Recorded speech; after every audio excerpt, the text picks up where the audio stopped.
Trevor Lawrence, Reece, good to see you, great to see brother. you again. How's Good things? to have you back. Great, awesome. New dad, 6-month-old. Yes. A lot of things have changed since I saw you last time. So Well, what's that like being a dad? And every time I see your Instagram story, I'm like, my heart does melt. man, it's awesome. It's hard to describe, really. I mean, definitely life changing. Just your perspective on everything.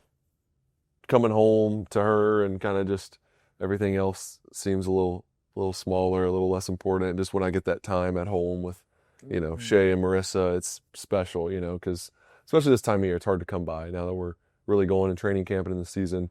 So I think it's healthy. We put in all this time, all this work here, and then being able to go home and compartmentalize a little bit and just be a dad and kind of have that joy on the field and off the field as well. It's been really awesome. Just seeing her grow and change.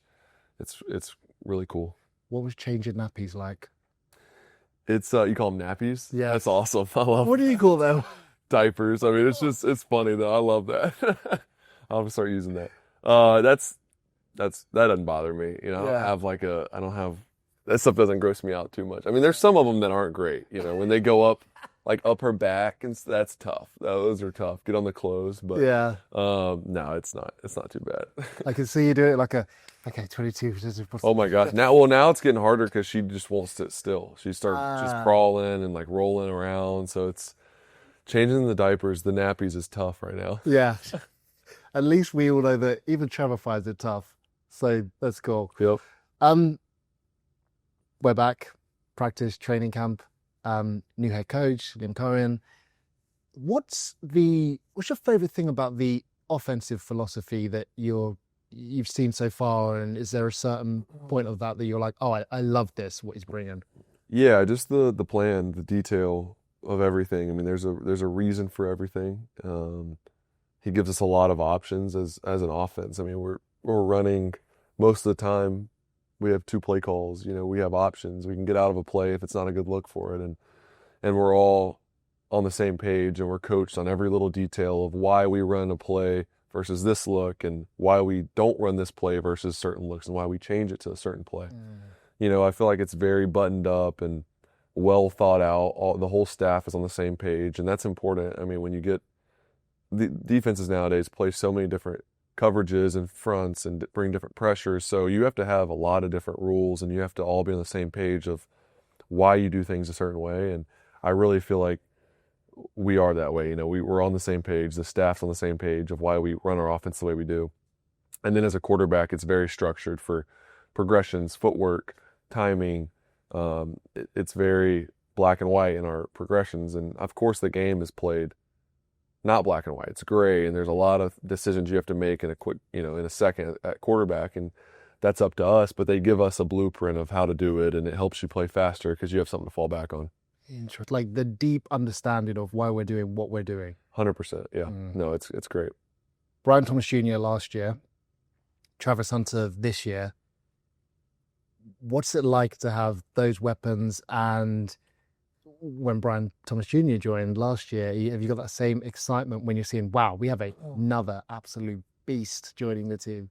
Yeah, I mean, those are 2 special players. They're different. Obviously Travis playing both sides of the ball and has that ability, and he plays slot, and he's a smaller frame and all those things and different skill set, but the talent and just the ability, to go play the ball in the air, to run after the catch, is special. I mean, Travis, some of the stuff he can do and going up and getting the ball, and his ball skills are incredible. I mean, it's unique, and just his conditioning and being able to run all day. I've never seen a guy that can doesn't get tired, So he's unique in that way. And then Brian he's a stud. He's a true number 1 receiver, one of the best receivers in the league. One-on-one matchup, take him every time. I mean, he's one of those guys, and to have a guy like that is so important for an offense. I mean, it opens up your offense, immensely. Just having a guy that can go win and is a matchup nightmare, and you can count on him to win is huge.